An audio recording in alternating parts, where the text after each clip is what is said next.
Dear ladies and gentlemen, we are starting our new brief, and our guest today is Oleksandr Khorunzhyy, press officer of the State Emergency Service of Ukraine.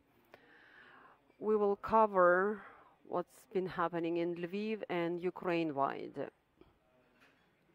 My first question for you is, what are some of the outcomes or conclusions that were made following the guided missile attack in Lviv the day before yesterday? Let me answer your question about Lviv first. The fire was quite challenging. It was due to guided missile attack on Saturday. Our service responded immediately. They put out the fire immediately. This oil depot fire was difficult to tackle because it's long-lasting, but our officers know their job. They were working along the perimeter, and by early morning, the fire was completely put out by our state emergency service of Ukraine. As for the consequences and conclusions that we can make, my suggestion, my advice is, once you hear air raid siren, get down to the shelter immediately, bomb shelter. There were missile attacks in other cities in Ukraine yesterday and the day before. Like yesterday, we know about Lutsk and Dubno. The day before yesterday, other regions were affected. What are the hottest spots Ukraine-wide, and where are you the busiest these days? Usually this is where the Russian forces are being the most active. So that's Kyiv region, Volyn region, Luhansk region. This is where our officers work, not only putting out the fire and clearing the debris, the rubble, but also because there is humanitarian crisis there. So they are helping in delivering water and food supplies. Kharkiv and Kharkiv region, Kharkiv city in particular. So our officers are clearing the rubble, and not only Kharkiv officers are working there, but they also involved our staff from other regions. So we are trying to help people who are under the rubble. And of course, we are also busy in Chernihiv, the city of heroes, as we already call it.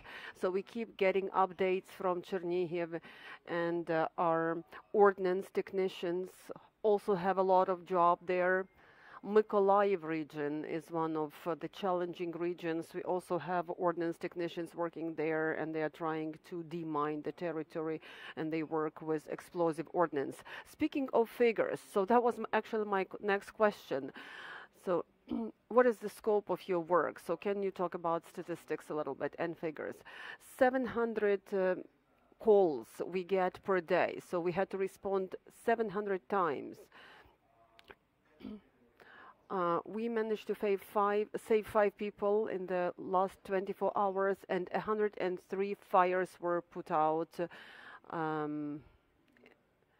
These fires were caused by the hostilities of the Russian aggressors.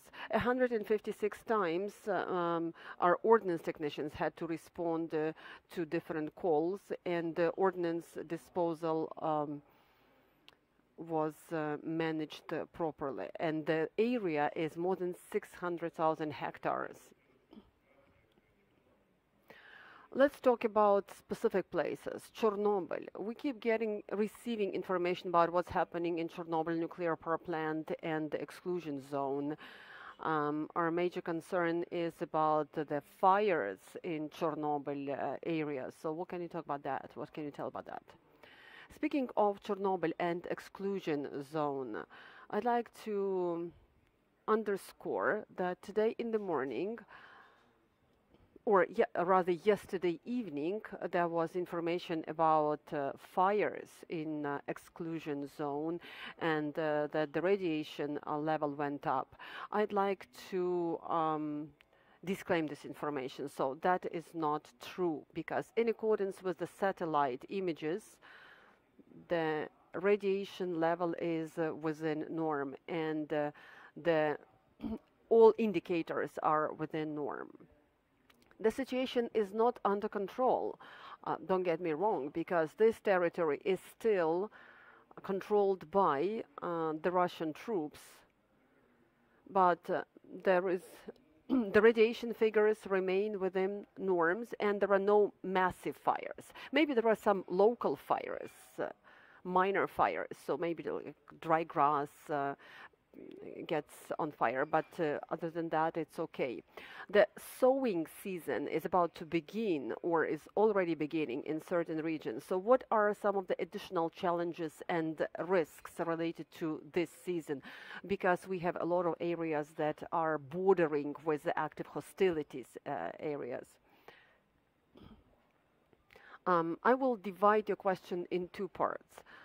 First, we need to demine the territory and get rid of explosive ordnance, because there are a lot of mines and a lot of ordnance everywhere in Ukraine. So my request to people of Ukraine, if you see any suspicious object, any ordnance, do not touch it under no condition. Just call EOD experts immediately. Which ordnance do you mean in particular? That could be pieces of missile, there could be Grad, Smerch, so all sorts of rockets, mines, grenades, projectiles, so all sorts of ordnance that's used by our enemy.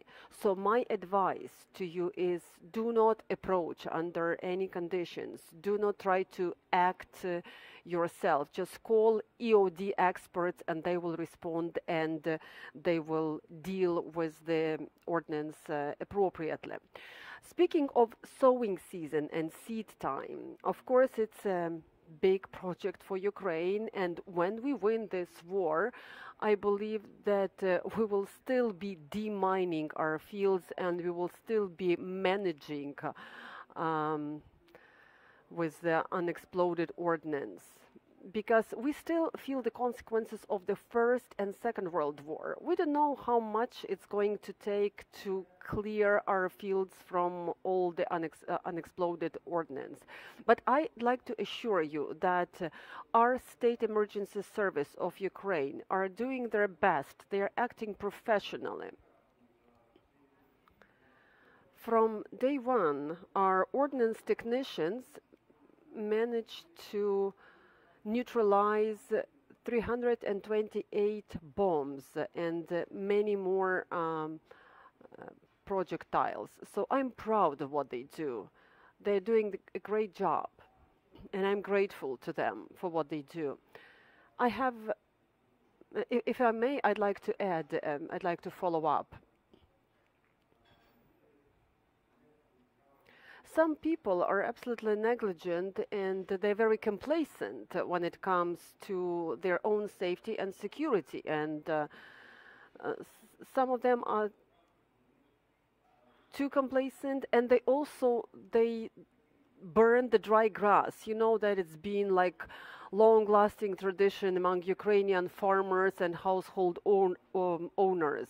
And our service has to respond 300 times a day in order to put out the fires caused by ordinary farmers.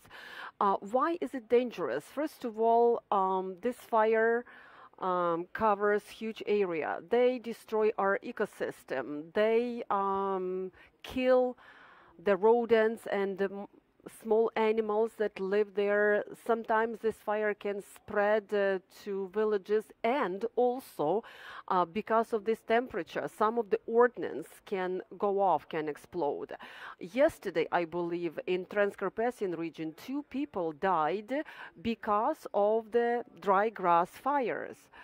A lot of our machinery and a lot of our staff are involved in putting out this sort of fires. So my request to the people of Ukraine, please, and to the farmers and household owners, please do not do that. There is even penalty, there is punishment. If you start burning dry grass, dry wood, and you cause such type of fire, so you are liable to 22,000 hryvnias fine. If you have extra 22,000, it's up to you to decide whether to get involved in this business or not. But my request is, do not be orcs, do not help Russian troops, and do not cause us additional trouble. Do we have any questions? Could you repeat the information about the results of Saturday attack on Lviv? Because maybe you said it about it on the first part of your speaking, but I'm a little late, and could you repeat it?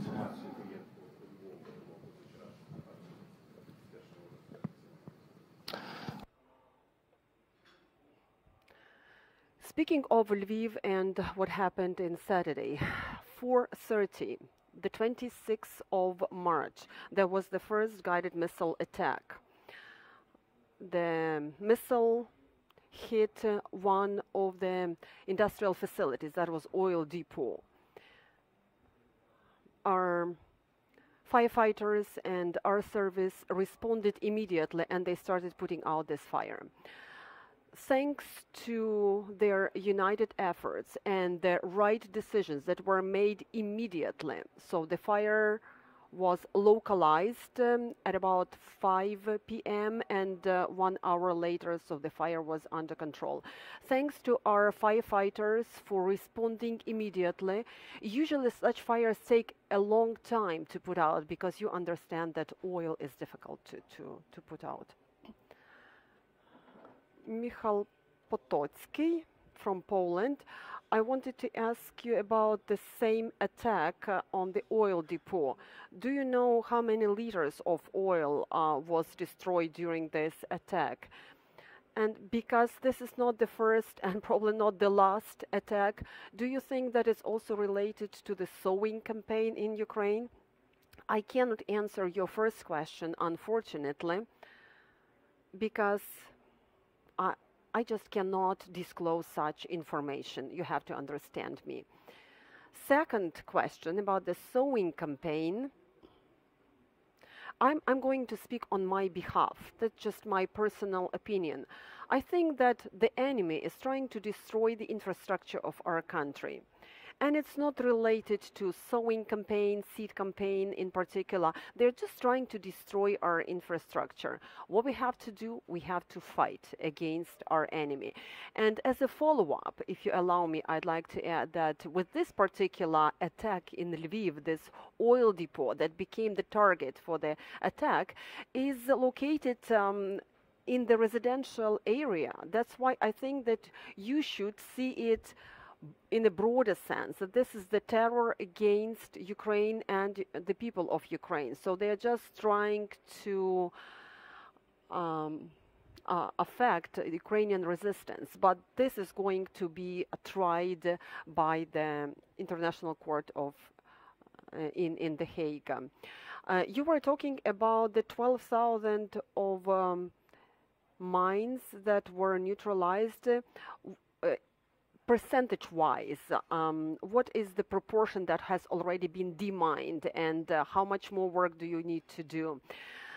I can't answer this question because it's hard to know. It's hard to say how many were already launched, and we do not even include the occupied territory. We haven't made calculations about the temporary occupied territories. So I don't know how many more were launched and ended up there. We already do the talks with the representatives of international community, and we are talking about the support that will be provided to us after we win this war. And on behalf of my service, State Emergency Service of Ukraine, I'd like to express my gratitude to international partners, our allies, our friends who keep supporting us and who help us. The environmental and man-made disaster caused by this fire, especially the attacks on the oil depot. Of course, environmental damage is huge.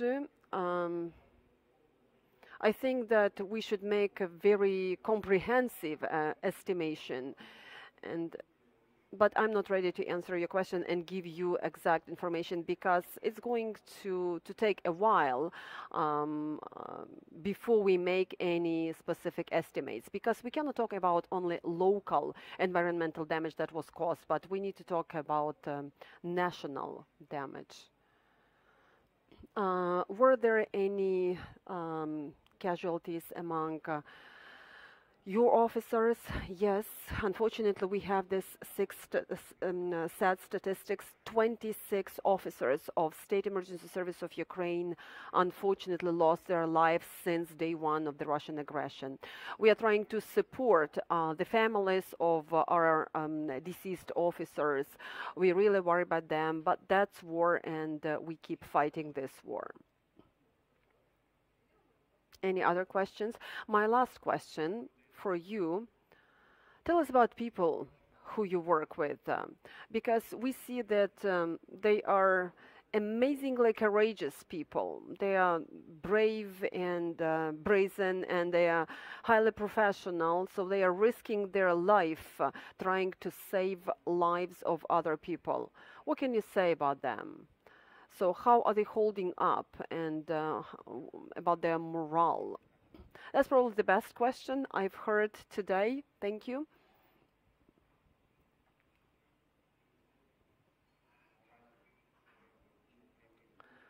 Their morale is very high, and their combat spirit is very high. Sometimes I don't know where they take this energy and this resource. So they are working under fire. These are just ordinary people, ordinary guys, easygoing, open-minded, just simple guys, and they're all trying to get together and win. So I love them, and I like talking to them. I like talking to people who are in the front line.